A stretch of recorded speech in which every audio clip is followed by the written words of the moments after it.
What's up, ganap? Ang pag-uusapan natin ngayon is about ang credit score dito sa United States. Parang lang nalaman yung credit score na yan, wala yan sa Pilipinas nung umalis ako. But, importante pala talaga siya. I learned through the process, that's why I'm sharing it to you. 6 years ago, I started with a secured credit card. Today, my credit scores are 789, 795, and 805. So here exactly what I did, and what worked for me.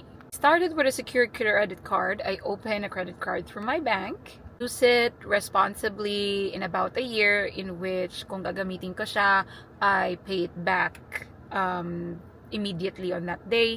I deposited $200 that time. And eventually, I graduated to the unsecured credit card. This helped me establish a credit history.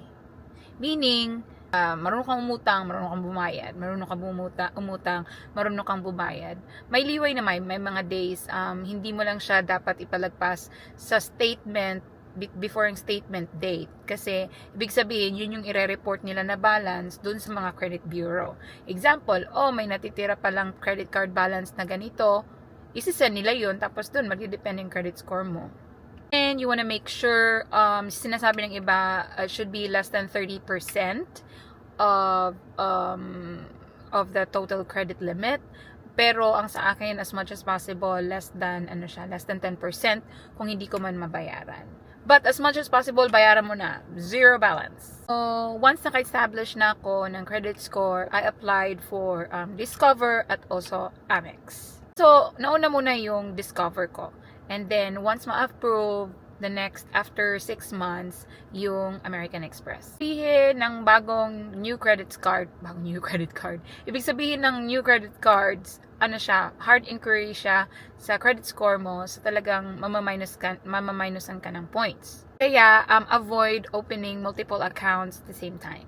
It's normal, pag may new account ka, temporarily bababa yung score mo. Kasi, titingnan yung history ng card.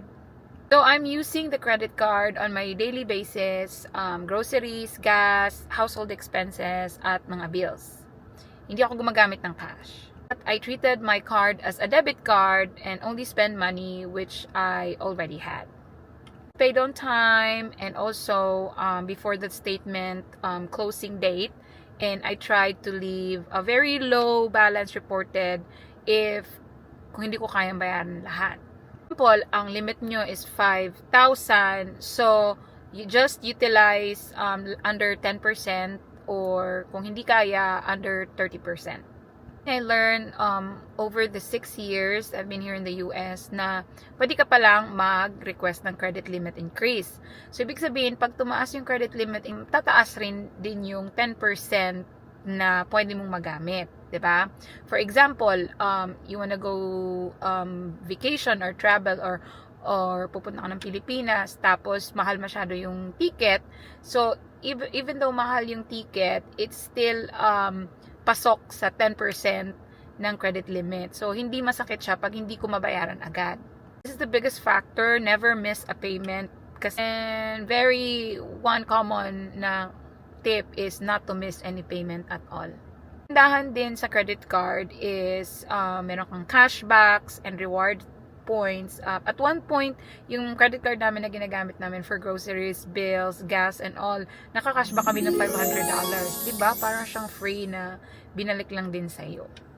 So, isa rin yung nakita ko, pag may ma-close na, I think, loan, one time kami, yung car loan namin, nag-change kami ng other car, tapos na-close yung account na yon, bumaba konti ng points yung credit score ko. So, may mga instances na pag may i-close ka na account, bababa yung score.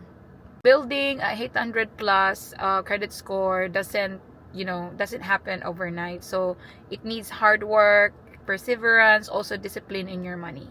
Starting now, try to build your credit score para in the future, if you need it, it's available readily at hindi kayo mahihirapan to purchase housing or car or personal loans. That's all. Bye!